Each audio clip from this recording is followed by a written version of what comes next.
আনন্দের সুখটা ঘর থেকে উড়ে চলে গেছে। এরপরে ছোট ভাইটাকে বাথরুমের ভিতরে নিয়ে গিয়ে বলছে, ভাই তোমার কি ঈদের নতুন জামা নয়? ছোট ভাইটা কেঁদে বলছে, আব্বাকে বললাম তো আব্বা বললো বকরা ঈদে দিব, তোর ভাইয়েরা আসবে তখন। তার মানে সেও পায়নি। গতকালকে কি খেয়েছো? বলে শাক ভাত। তার আগের দিনে বলে ডাল ভাত। তার আগের দিন কি খেয়েছো? ছোট ছেলে গোপন করছে না, ফুটফুট করে বলে দিচ্ছে সেদিনও বেগুন আর ভাত। তাহলে কি মাছ মাংস আব্বা কিনেন না? লম্বা করে টেনে বলছে, বুবুরে সে তোমার বিয়েতে মাংস খেয়েছি, আব্বা আর কেনে না। যখনই বলেছে মেয়েটা ডুকরে কেঁদে বলছে, আমি কোন ডাকাতকে বিয়ে করেছিলাম? ডাকাতের বাচ্চা ডাকাত আমার বাপ ভাইয়ের সম্পদকে লুটে নিয়েছে। এর জন্যই মেয়েটা শ্বশুর বাড়িতে হাসতে পারে না, স্বামীকে সার্ভিস দেয় না, শ্বশুর শাশুড়িকেও ঠিক মতো ভাত দেয় না। তার মিজাজে ঢুকে গেছে আমার বাপ ছিঁড়া লুঙ্গি পরে ঈদ করবে, আর তোর বাপ মাসে মাসে লুঙ্গি চেঞ্জ করবে, আর আমাকে সপ্তাহে 13টা করে লুঙ্গি ধুয়ে দিতে হবে। এবার ওর মিজাজ গরম। ও ছিল দোকানে, মার্কেটে পিকনিক করেছে, ওখানে বন্ধুদেরকে নিয়ে আনন্দ করেছে। রাত্রি 1:30টায় মুরগা ভাত খেয়ে যখন ঢুকছে, বিবি রাগান্বিত অবস্থায়। বিবি হাসে না কেন? বিবির কাজ হচ্ছে স্বামী দেখলে মুচকিয়ে হাসবে, কিন্তু আমার বিবি হাসে না কেন? যেই গায়ে হাত দিতে এসে, খবরদার আমার গায়ে হাত দেবে না। কি হলো রে সখিনা জরিনা, এত রাগ কেন করো? বলে আমার বাপের 22 লক্ষ টাকা তিলে তিলে বুঝিয়ে দাও, আর আমার যৌবনের দরকার নাই, সংসার করার দরকার নাই।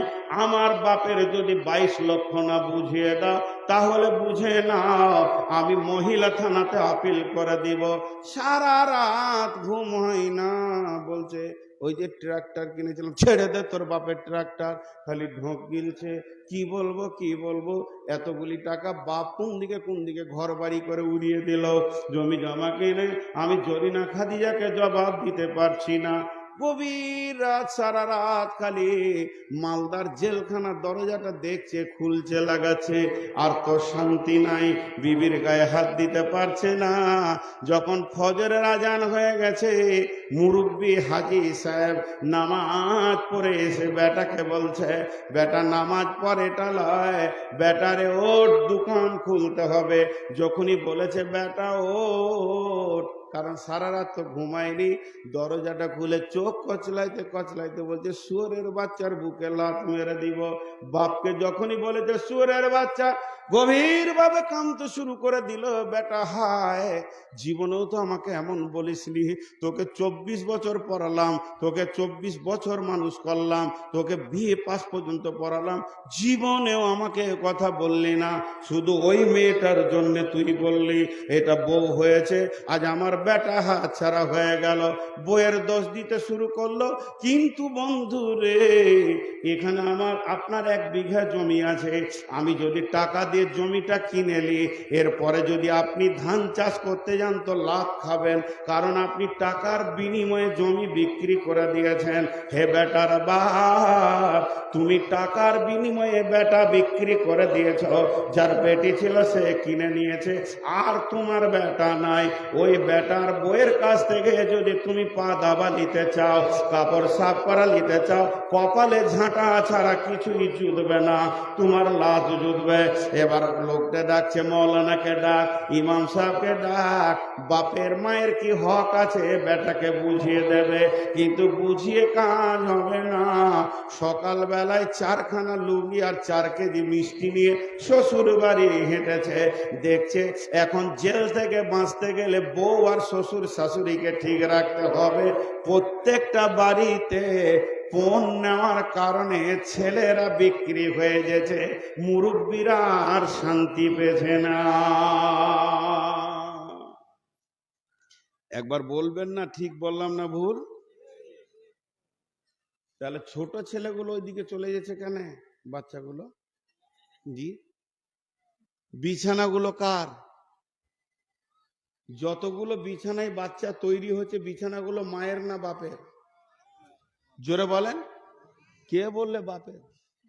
ও গরুকে হুঁশি নাই যে একটা বিছানা তৈরি করি আমার বংশের ছেলে আমার বিছানাই হবে। পরের বংশের বিছানা নিয়ে এসে ও ছেলে বানাচ্ছে। আর আল্লাহ রসুল ফাইসালা দিয়ে দিয়েছেন, আল ওয়ালাদলিল ফেরাসে, বিছানা যার সন্তান তার। যাদের বংশের বিছানায় ছেলে হবে, ছেলের টান সেই বংশ দিকে যাবে। কি খাটের দরকার আছে? মাটিতে সুদ, বাপের ভিটাতে। কিন্তু বুঝে না। মেয়েরা একটা কথা ঘুরিয়ে ঘুরিয়ে বলে না বারবার? আরে বলে না? মেয়েরা একটা কথাকে বারবার ঘুরিয়ে ঘুরিয়ে বলে কি বলে না? এই ভাই আমাকে 2টো রসগোল্লা খাইয়েছে, বুঝছেন? দিয়ে রাস্তায় সেক্রেটারিকে বলছে, সেক্রেটারি সাহেব এটা আমাদের প্রধান বক্তা, 2টো রসগোল্লা খাওয়াইলাম। প্রথমবার কিছু মনে করলাম না। মাদ্রাসা এসে বলছে, এই এ করো তাড়াতাড়ি, নাস্তা টাস্তা দাও, প্রধান বক্তা এসছে, 2টো রসগোল্লা খাওয়াইলাম। আমি মনে মনে ভাবছি, খেয়েই কি ভুল করলাম না কি রে? হরিশ্চন্দ্রপুরে খাইছে। খানিক পরে সভাপতিকে বলছে, জি মৌলানা সাহেব ট্রেনে নামলো, আমি গাড়ি করে নিয়ে এসেছি, 2টো রসগোল্লা খাইয়েছে। আচ্ছা বলেন এবার রুচ লাগবে? আর বলেন রুচ লাগবে? বমি করতে মন যাবে, মনে হবে থালা লিয়াই বমি করে দিছি, তো রসগোল্লার পেটে রাখবো না। তো মেয়েরা একটা কথা ঘন ঘন বলে, খাটে আপনি বসতে যান তো আমার বোনকে ডেকে আমার স্ত্রী বলবে, যে বুবু শোনো এই খাটটা আব্বা দিয়েছে। 3 দিন পর আমার ছোট ভাইকে বলে, এই যে তোমার তা হয় খাট দিয়ে বাড়িয়েছে, আব্বা দিয়েছে। শুতে যাবো তো আমাকে বলবে আব্বা দিয়েছে খাটটা। যে এর পরেও যদি ওই খাটে শুতেতে, এর কত বড় বেহায়, আর চামড়া কত মোটা, লজ্জা আছে ও বেটা ছেলে হয়? সালা আমি যদি হতাম তো একটা টোটো ভাড়া করে খাটকে গুটিয়ে দিয়ে বলতাম, যা দিয়ে আসগা, তুই নিচে সুদ ছেলে পিলে হয় কিনা দেখছি, খাটেই শুতে হবে। আজীব ব্যাপার। এরা শেষ হয়ে গেছে, এরা শেষ হয়ে গেছে। শোনেন, মেলাতে যদি হইচই হয়, একজনে ইফেক্ট নেবেন না, বলেন ইনশাআল্লাহ। ওখানে যদি কেউ কাউকে ধরেও পড়ে থাকে তো জেন না, কারণ ওই ধারে শয়তান কাজ চালাচ্ছে। এবার চলে আসেন, আল্লাহ তাবারাক ওয়া তাআলা বললেন, পুরুষের দল তোমরা নিজের পয়সা খরচা করে দেখো, বিবি ফ্যামিলিকে শান্তি দেবে। এরপর আল্লাহ ছেলেদেরকে বাদ দিয়ে মেয়েদেরকে বলছে। তো আমার বেটিদেরকে এখন ওসিয়ত করছি, পুরুষদেরকে বললাম টাকা নিয়েন না, বিয়ে করেন। এবার ওদেরকে বলছি কেমন থাকতে হবে, সলেহা হতে হবে। সলেহার যদি পূর্ণ ব্যাখ্যা করি 4 ঘন্টা লাগতে হবে। নামাজি হতে হবে, রোজাদার হতে হবে, পর্দায় থাকবে, স্বামীকে এতাআত করবে, ও সলেহা। 2 নম্বরে, ওরে আমার মা, ওরে আমার বোন, কানেতা হতে হবে। কানেতা কাকে বলে? কানেতা মানে স্বামী সাদা বাটা, মোটা ছোট যেমন মাল এনে দেবে, এক চান্সে হেসে গ্রহণ করে নিতে হবে। স্বামী তোমার জন্য যে কালারের কাপড় এনে দিয়েছে, এক চান্সে গ্রহণ করে নাও। হাজি ভাই বলেন, আমাকে উত্তর দেন। আপনাদের যতজনের বিয়ে হয়েছে তারা মুখ খুলেন। হাজি, বিবিকে কোনো মাল এনে এক চান্সে রাজি করতে পেরেছেন? হ্যাঁ না বলে না? সবাই বলেন পেরেছেন? না, পৃথিবীর কোনো মেয়ে পারবে না। কে বললে? তাহলে ওটা মেয়েই নয়। রসুলকে ঘোল খাইয়েছে, এতদিন বন্ধ ছিল, আর বলছে এক চান্সে রাজি করে দিয়েছে। তাহলে আসেন আপনাকে পরীক্ষা করে লি, এখনই আমার কাছে ল্যাবরেটরি আছে পরীক্ষা করার। তো হতে পারে না, কারণ ওটা মেয়েদের অভ্যাস। আল্লাহর নবী বলেছেন, কঠিন কিয়ামতের দিনে যেমন পৃথিবীতে বিশ্ব সুন্দরীর প্রাইজ দেওয়া হচ্ছে, বিশ্ব সুন্দরী যে মেয়েগুলি হয় তারা প্রাইজ পায়, তেমনি আল্লাহ কিয়ামতের দিনে বিশ্ব সুন্দরীর প্রাইজ দেবেন। আর আল্লাহর প্রাইজ মানি হলো জান্নাত। অতএব মা আমার, বোন আমার, কান করে শোনেন, সেদিন বিশ্ব সুন্দরী কে হবে? যে মেয়েটা দেখতে অতি চিকন, যার নাকটা ভালো, চোখটা ভালো, চামড়াটা সাদা, ওই মেয়েটি আল্লাহর কাছে বিশ্ব সুন্দরী প্রাইজ পাবে।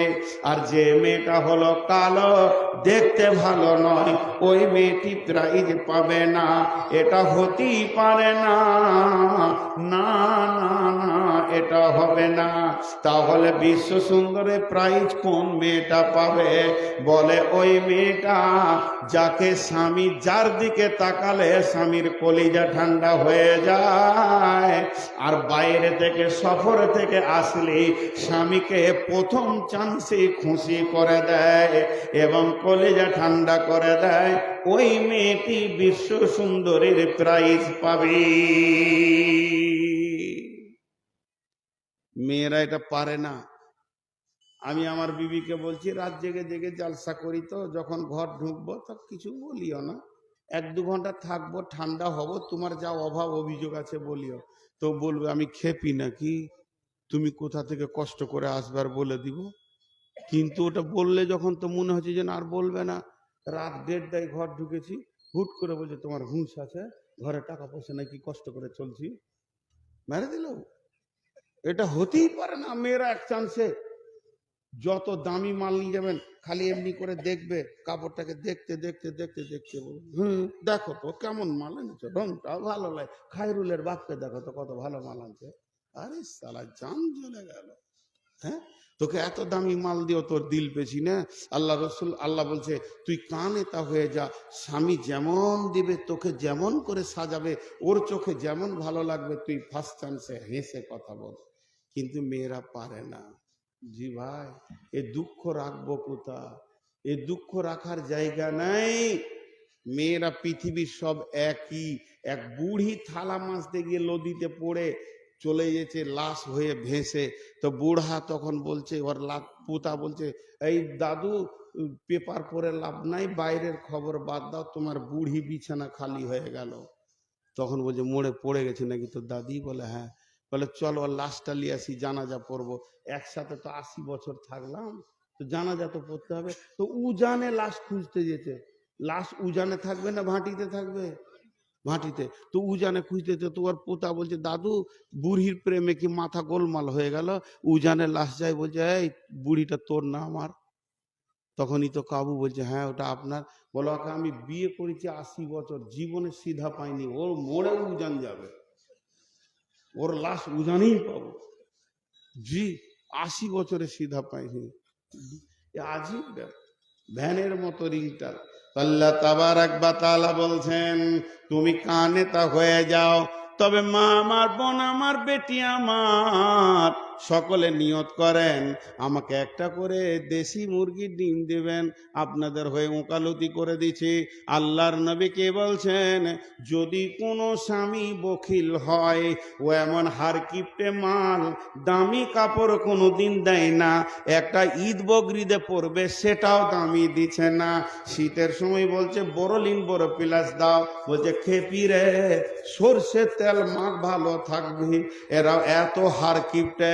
মার্কেটে টন টন মাল চলে গেল, মুসাম্মি গেল, আপেল গেল, লেবু গেল, 1 কেজি কিনার মাল লয়। ইলিশ তো দূরের কথা, পুঁটিও কিনে না, হার কিপটে মাল। কোনোদিন মাংস কিনতে যায় না, আর পরের পেলে খেতে ছাড়ে না। এরকম হার কিপটে আপনার এলাকায় আছে? আর আছে কিনা? ও আমার মা, ওরা আমার বোন, আপনার স্বামী যদি হার কিপটে হয়, তো আপনি ওর টাকা চুরি করে ইলিশ মাছ খান, গুনাহ হবে না। হ্যাঁ, টাকাকে চুরি করে নেন, চুরি করে ইলিশ খান, লেবু খান, আপেল খান, কিন্তু ওই মাছের কাঁটা আর মাংসর হাড় আর লেবুর ছাল অন্য জায়গায় অন্য জনের অংশে ফেলে দিয়ে আসবে। হ্যাঁ, আর আলু আর ডাল ভাত রেঁধে বসে থাকবে, তার আগে মাছ শেষ। জি, ওটা তুমি কিনে ছেলে পিলে খেয়ে নাও, আর হাঁড়ি ধুয়ে রেখে দাও। বকিল হার কিপটা ওরই মাল চুরি করে খাও। কিন্তু ওর মাল চুরি করে তুমি তোমার বাপকে, ভাইকে, বোনকে দেবে, এটা হারাম। ওটা আসছে কোরআনের আয়াতে। কিন্তু চুরি করে খাওয়া যাবে। কতটা? যতটা পরিমাণে তোমাকে খেতে লাগে, বড় প্লাস বড়লিন কিনতে লাগে, ওই পরিমাণে চুরি করতে পারো। 2টা বাদাম খেতে মন গেছে, চুরি করতে পারো, কারণ ও হার কিপটে মাল। কে বলেছেন? বিশ্বনবী। কোথায় পেলেন? দলিল নেন, বিশ্বনবীর চাচার নাম হচ্ছে আবু সুফিয়ান, হার কিপটে মাল ছিল। বিশ্ব নবীর নিজের চাচা আবু সুফিয়ান হারকিপ্টে মাল। আবু সুফিয়ানের সঙ্গে হিন্দার বিয়ে হলো। ফাতে মক্কার পর হিন্দা ঈমান আনলো, তওবা করলো। বিশ্ব নবীর চাচা আমির হামজার কলিজা চাবিয়েছিল হিন্দা। সেই হিন্দা যখন তওবা করলো, ঈমান আনলো, আবু সুফিয়ানের সঙ্গে তার আগে বিয়ে হলো। এ আবু সুফিয়ান এত হারকিপ্টে মাল, ভালো জিনিস কিনে না। বিশ্ব নবীর কাছে গেল হিন্দা, গিয়ে বলছে, ও বেটা মোহাম্মদ, তোমার চাচা বড় হার কিপ্টে মাল, কিছুই কিনতে চায় না। তখন আল্লাহর নবী বললেন, চাচি জি, হার কিপ্টেদেরকে জলসা করো, পারা যাবে না। তোমাকে আমি আখেরি পয়গাম্বার পাওয়ার দিছি, চুরি করো আর খেয়ে যাও, গুনাহ হবে না। কুলপি মালাই খাও, গুনাহ হবে না। জি ভাই, আপনারা যদি উঠেন তো আমি কালেকশন শুরু করব, মাদ্রাসার লস করব না। জি, আল্লাহর হস্তে বলছি, হাতগুলো ধরে বসেন। আর মাঝে একটা ছোট্ট কথা বলছি, হজ বা উমরা করতে চাইলে আমার নাম্বারে যোগাযোগ করবেন। মাদ্রাসার সেক্রেটারি যে আছে, ওদের কাছে আমার নাম্বার আছে, যোগাযোগ করবেন। আমি নিজে ট্রাভেলস খুলেছি, হজ এবং উমরাতে লোক নিয়ে যাচ্ছি। সহি শুদ্ধভাবে মক্কা মদিনার সমস্ত ইতিহাসগুলো নিজে থেকে ঘুরিয়ে বুঝিয়ে দেবো, কোন জায়গায় কি ছিল, এটা আমি বলে নিচ্ছি। হজ বা উমরায় গেলে আপনারা আমার সঙ্গে যোগাযোগ করবেন। তো যে কথা বলছি, কান এটা হতে হবে, কিন্তু অতি বকিল হলে চুরি করে খেতে পারে। এরপরে আল্লাহ বলছেন, ওয়াল হাফিজাতুল লিল গায়বি বিমা হাফিজাল্লাহ। মেয়েদের কাছে তিনখানা মাল আছে, আমার রব বলছে এগুলিকে তুমি হেফাজত করো। যেমন আমার বিবিকে আমি বর্ধমানে রেখে এসেছি, তার মাথা থেকে পা পর্যন্ত এই বডিটা হলো আমার। ওটাকে দিয়ে কাউকে আনন্দ দিতে পারে না, মুখে হেসেও আনন্দ দিতে পারে না। 2 নম্বর, একটা পুরুষ মেয়ের পেটে তার সম্পদকে পৌঁছিয়ে দেয়, এটাকে ওষুধ খেয়ে নষ্ট করে দিতে পারে না। 3 নম্বর, আমার ঘরে চাল ডাল যা আমি রেখে এসেছি, এগুলোকেও যেন নষ্ট না করে দেয়। যে আমার আল্লাহ বলছেন, ওয়াল হাফিজুনা লিল গায়বি বিমা হাফিজাল্লাহ, তোমরা ওই মালকে হেফাজত করো। স্বামীর মালকে চুরি করে বাপ ভাইকে মাকে দিয়ে দিও না। এমনকি স্বামীর মাল চুরি করে দানও করতে পারো না। স্বামীর বিনা পারমিশনে তোমার দান করা যাবে না। তবে তোমাকে খেতে যদি মন যায় আর স্বামী যদি এনে দেয়, চুরি করা যাবে না। আর স্বামী যদি হার কিপ্টে মাল হয়, তাহলে চুরি করে খাওয়া যাবে।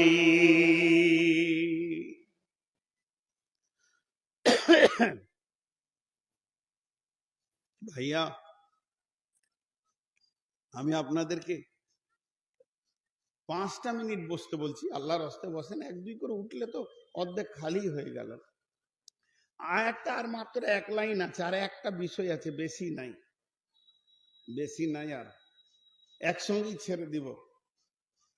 আল্লাহ বলছেন, আল্লাতী তাকাফুনা নুসুজাহুন্না ফাইযুহুন্না ওয়াহজুরুহুন্না ফিল মাজাজি'i ওয়াজরিবুহুন্না ফাইন আতানাকুম ফালা তাবগু আলাইহিন্না সাবিলা ইন্নাল্লাহা কানা আলিয়ান কাবীরা। সুবহানাল্লাহ। আল্লাহ কত সুন্দর কথা বলছেন, শুনেন। এই জায়গাতে আল্লাহ কত দামি কথা বলছেন। অনেকে বিবিকে অযথা মারে। জি না, তুমি তোমার বিবিকে আস্তে আস্তে বুঝাও, দিনের কথা বলো, তাফসীর করো, আলেম ওলামার কথা বলো, আখিরাতের কথা বলো, জাহান্নামের কথা বলো। যদি দেখো তোমার বিবি অসঙ্গত চলাফেরা, তো বলছেন আল্লাহ তাবারাক ওয়া তাআলা বলছেন, ফাইযুহুন্না ওয়াহজুরুহুন্না নুসুজাহুন্না ফাইযুহুন্না ওয়াহজুরুহুন্না ফিল মাজাজি'i, তাদেরকে বোঝাও। তাতেও যদি ঠিক না হয়, তাহলে একই রুমের ভিতরে বিছানা আলাদা করে দাও, যে খবরদার তোমার আর আমার বিছানা আলাদা, এক বিছানায় আসবে না।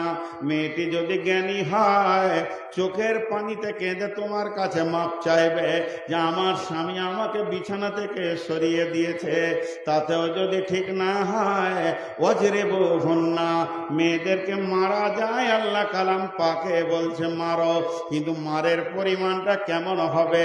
তাকে ল্যাংড়া লোলা করে দেবে, তার গালে এমন মারবে যেন দাগ হয়ে গেছে, তাকে পঙ্গু করে দেবে, আর কালকে তুমি ডাম্পারে অ্যাক্সিডেন্ট হয়ে মারা যাবে, পরশুদিন মেয়েটা আর বিয়ে হবে না, এটা তুমি করতে পারো না।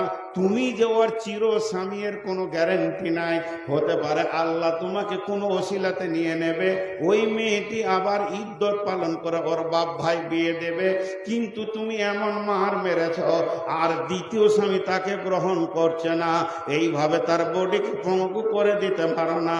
আল্লাহ বলছে মারার জন্য কোনো ওসিলা খুঁজো না, তার কারণ ওটা তোমার শ্বশুরের বেটি, তোমার সম্বন্ধীর বোন, তোমার আপনার কিনা শাশুড়ির বেটি। তার আগে ভেবে দেখো আমার সে বান্দি, তার গায়ে যখন তুমি মারো আমি আল্লাহর দিলে লাগবে, তবে যদি অন্যায়ভাবে মারো আমি ওর কিন্তু হিসাব করতে ছাড়বো না। এর জন্য আমার আল্লাহ বলছেন গোলাম রে, তাদেরকে জবান দিয়ে দিয়ে ওসিয়ত কর। পুরুষের তিনটে অভ্যাস আছে খুব নোংরা। পুরুষের তিনটে অভ্যাস আছে খুব নোংরা। পুরুষের তিনটে অভ্যাস আছে খুব নোংরা। আপনারা বলেন বলবো? আরে বলেন বলবো? পাগলারে, বলে দিলে আমাদেরই মান সম্মান থাকবে। বুঝে বলেন। হ্যাঁ, ওগুলা ঢেকে রাখতে হয়। জি, একটা বলি, তার মধ্যে একটা বলবো, এই তফসিরই আছে। সেটা কি? পুরুষের ধারণা সবারই বউগুলো ভালো, আমার বউটা খারাপ। এটা বাজে ধারণা।